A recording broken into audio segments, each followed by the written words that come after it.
Hello everyone! Welcome to our channel about history, etiquette, and unusual details of life in past centuries. Imagine England, 18th or 19th century. You are a young, unmarried lady. Your day is filled with reading, crafts, and waiting. But how could an unmarried woman show herself in society? Of course, at balls. But there was another more subtle and incredibly important way, which demonstrated your status, taste, and even character. A carriage ride.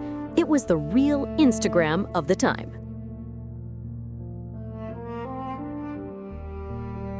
And today, we'll dive into a few minutes of glamour, rules, and drama of carriage walks for single ladies. Let's go. Before we go, let's get this straight. A carriage is not just a taxi, it's a statement.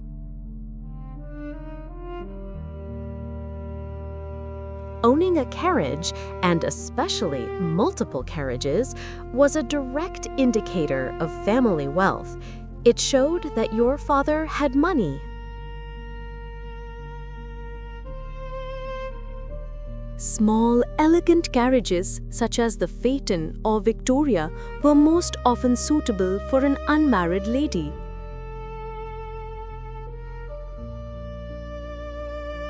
This was a lady's carriage.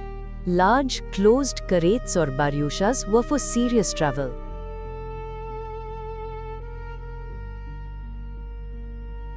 Now for the most important thing.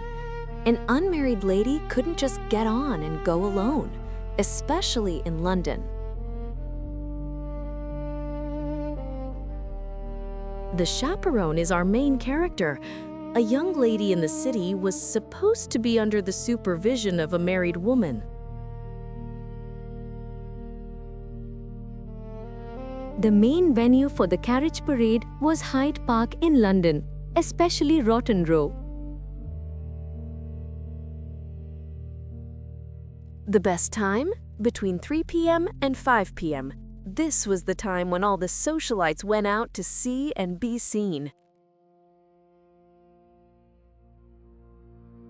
It was also allowed to use the carriage for private visits to relatives or very close friends to leave business cards. The carriage was the perfect stage for a fashion show. It was a way to show that you were not just rich, but had exquisite taste. Mandatory accessories: an elegant hat and a small parasol. A tan was a sign of belonging to the working class.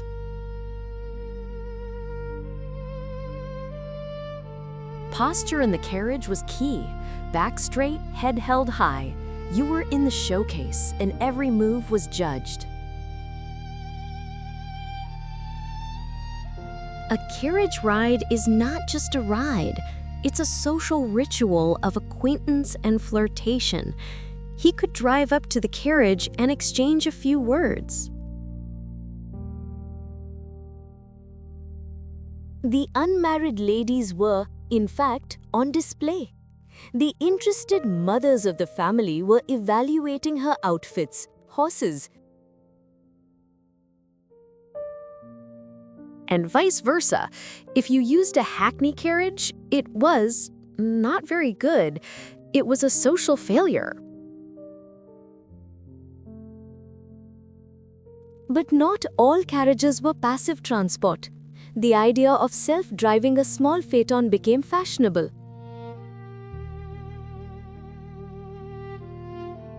It was a controlled, yet still a form of freedom.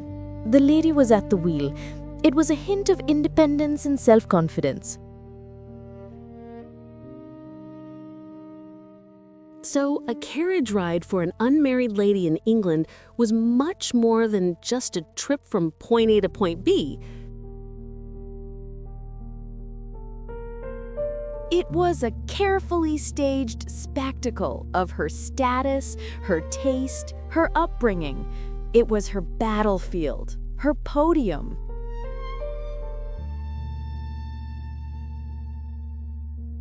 Now tell me, if you lived in that era, what type of carriage would you choose? Write your answer in the comments. See you!